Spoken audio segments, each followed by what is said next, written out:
start the fight, breaking down the walls in the dead of night. I don't come for peace, I come for the storm. Fanboys melt quick when the truth gets warm. Saw content's high, I'm collecting those tears. Just got started, but I'm cutting through fears. I'm not here for brand deals, I'm not for sale. I expose your lies, rip off the veil. With there only being a handful of new games released for the Switch 2 right now, the conversation from fanboys and defenders of the system has basically boiled down to this.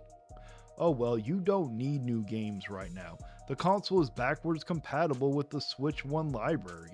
Just play those games. You've got hundreds of options already. And listen, I'm not going to sit here and pretend like that's the worst point in the world. Yes, it is nice that the Switch 2 lets you play old Switch games. That's something Nintendo fans begged for in the past, and for a while, Nintendo acted like it was impossible. So backwards compatibility is good, it adds value, I'll give you that. But listen, in 2025, that's the bare minimum. But here's the problem, that argument falls flat when you remember why people buy a new console in the first place. You don't drop $450 on a brand new piece of hardware just to replay a backlog of old games that you could have played already on the last system. People buy new consoles for new games, for a fresh experience, for that wow factor. And right now Nintendo has not delivered on that front. Now, I'll admit something. While I do love new games, they're all old games I just haven't gotten around to. And since I'm currently waiting for a couple new releases, the new Kirby DLC that's on the way, and Lost Soul Aside, which I am hyped for, I figured, you know what, let me take advantage of this backwards compatibility. Let me see what's up with one of the games that came with my Switch 2 when I bought it pre-owned. That game was Super Mario Bros. U Deluxe. And I've got to be honest with you, I actually really enjoyed it. No sarcasm, no exaggeration. This was the first 2D Mario game I have played since the Super Nintendo days, and instantly I was hit with a flood of nostalgia. It brought me back to sitting around with my cousins, or playing late nights with my dad, or just passing the controller with friends and laughing when someone failed on the same jump for the 5th time. There's something timeless about 2D Mario, and this game reminded me of that. So I decided this would be a perfect opportunity to start a new series here on the channel. Are Switch 1 first party games worth it on the Switch 2? Basically, I want to go back, replay these older titles, and answer the question of whether or not they're worth revisiting now that the Nintendo is pushing them as part of the Switch 2 experience. And today we're kicking things off with Super Mario Bros. U Deluxe. Now let's look at the reception first. On Metacritic, the critics gave it an 80 out of 100, pretty solid. The user score though is sitting at 7.1, and I've got to say I'm a little shocked it's not higher, because this is really a fun game.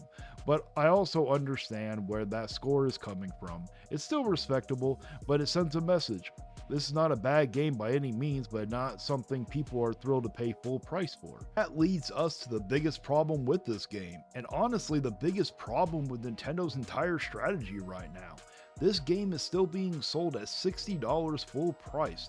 Let that sink in for a second. We are talking about a game that originally launched on the Wii U, got a port to the Switch. This thing is nearly 6 years old, and yet Nintendo is still treating it like a premium, fresh off the line product. This is absurd. This game should be at most $30, maybe $40 if you want to stretch it, but even that feels like pushing it. The fact that they're holding the line at $60 tells you everything you need to know about Nintendo's business model. And you know what makes this sting even more? Remember when games actually got cheaper over time? Remember when there was such a thing called Nintendo Selects?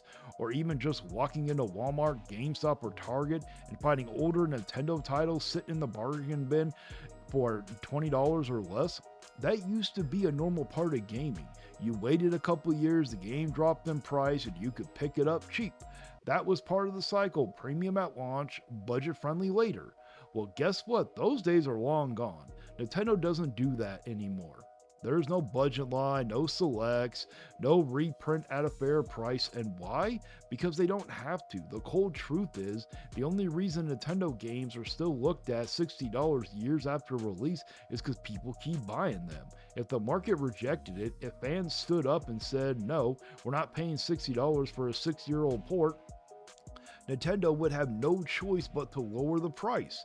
But we don't see that here. Instead, we see people lining up wallets open and in some cases brag about paying full price like it's a badge of honor.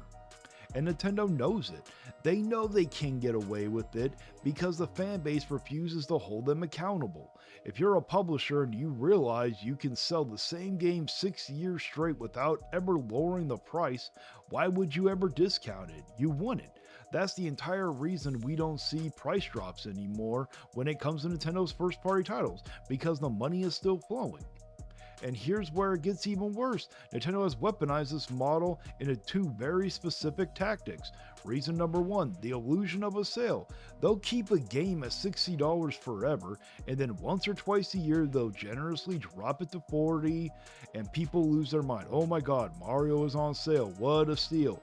But here's the thing, it's not a sale. That $40 price is what the game should have been in the first place. You're not saving $20, you're just paying what's fair. But they've tricked you into thinking you're getting a discount. It's not a deal, it's a scam dressed up in bright red sales stickers.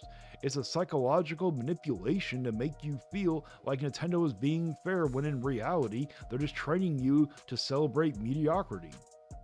And the reason number two, conditioning. This is the sneakiest one, and it applies not just to old ports, but Nintendo's entire future release strategy. By keeping these old titles inflated at $60, they are conditioning you to accept overpaying as normal.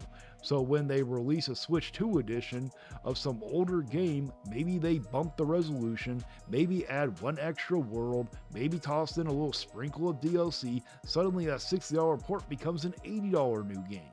And you know what happens? People don't question it. They have already been trained. They have already been sopping up to think that 6 years later, $60 is fine. So now $80 feels like a logical step. This is how pricing creep works. This is how we've gone from $50 standard games to $60 to $70, and now Nintendo is flirting with $80. It's not because games magically got more expensive to make overnight, it's because companies realized they could squeeze more out of you if they frame it the right way. And the saddest, most frustrating part of all this, it works. It works because the fanboys defend it to their grave. They'll say, well, Nintendo games hold their value. No, they don't. Not that value. That's artificial scarcity created by corporate greed. They'll say, well, you're paying for quality. No, you're paying for nostalgia with a price tag glued to it. And they'll say, if you don't like it, don't buy it. But that misses the point entirely. This isn't just about me or you, it's about the entire industry and the dangerous precedent Nintendo is setting by normalizing full price for old products. Now let me balance things out. I don't want to make this sound like I hated the game, far from it. Like I said earlier, I had a blast. The levels were beautiful, well crafted, and just plain fun. There's a magic to Nintendo's level design that few companies can match. Some of these stages were brutal, like old school throw your controller, how is this level even legal kind of hard. And that challenge actually made it worth finishing because by the time I got to the credits, I felt this huge sense of relief and accomplishment. Another positive is the variety of characters. You've got Mario, Luigi, Toadette, and then the rabbit thief guy, Nabbit. Having that range of characters, each with slightly different mechanics, gave me an option and made the game feel more replayable. By the end of the day, here's my final verdict. Super Mario Bros. U Deluxe is a great game, but it's absolutely not worth $60 in 2025. At $30, sure, I'd grab it. Relive those nostalgic memories and have a good time. At $40, maybe. If you're really craving some 2D Mario action, but at $60, no way. That price tag is Nintendo's greed showing plain and simple. And that's the story of the Switch 2 so far. A console that's asking you to pay premium money for recycled experiences, while dangling a few new releases in front of you like bait. The hardware itself costs $450, and on top of that, the games they are selling you are overpriced by like 50%. If you can call a nostalgia trip all you want, but nostalgia should not come with a $60 toll fee. So yes, Super Mario U Deluxe is fun. Yes, it gave me memories and sense of challenge that I haven't felt in years. But no, it's not worth the price Nintendo is asking for. And that, my friends, is going to be the running theme of this new series, taking a hard look at whether Switch 1 first-party games hold up, not just in quality, but in value. Because it's one thing to sell fun, it's another thing to sell nostalgia at a premium and expect us to smile while we're getting ripped off. So here's the reality, and I want everyone listening to really hear this. Nintendo's business model is broken, and it's not an accident. They are selling nostalgia, repackaging old games, inflating prices, and conditioning you to accept it. And while the fan base cheers them on, they are banking on the fact that people will keep paying full price for games that are 6 years old or older. And it's working. Every single dollar you spend on a $60 port, every time you justify it to yourself as worth it because it's Mario, you are feeding the cycle. It's time to wake up. It's time to recognize that this isn't about quality, it is about innovation, and it certainly isn't about giving the players value. It's about money, pure, unfiltered, calculated profit, and you don't need to be a hardcore industry analyst to see it. All you have to do is look at the pricing, look at the way the packaging old games, and ask yourself, would they do this if people weren't paying? The answer is obvious, they wouldn't, and yet people still buy it. Fanboys defend every decision, waving nostalgia like a flag, while the rest of us are left picking up the tab for a game that should have been half the price or maybe less. We are letting this happen, and the longer we let it happen, the worse it gets. So here's my message to every player out there. Think before you buy, question the hype, don't automatically line up for every new edition or full price port just because it has Mario's face on it. Support innovation, support games that push boundaries, that actually deserve your money, that respect you as a consumer. Stop rewarding companies for laziness and greed. If we keep bending over backwards for nostalgia and reputation alone, this pattern will never stop. Nintendo will keep charging $60 for 6-year-old games, $80 for slightly upgraded ports, and we'll all keep paying because we don't want to feel left out or miss a piece of our childhood. It's time to take control. It's time to demand better. It's time to stop paying full price for the past and start investing in the future. The future of gaming, not just recycled, monetized memories that companies want you to buy over and over. Wake up, don't fall for it, and for your own sake, don't feed the machine. That keeps turning your favorite childhood memories into overpriced products. And now it's time to read off the members of the channel. We got Koros Objective, Maximilian Pegasus 88, Mad Fox 94, Shade Milkman, Oh No It's Justin, Brian Payne, Andy Ritz, J Wesby 65, C-Stars Piplup, Astrius Lane, Maximus 2400, John Molina, Dustin 360, and That PlayStation Gamer. Thank you so much for becoming part of the crew.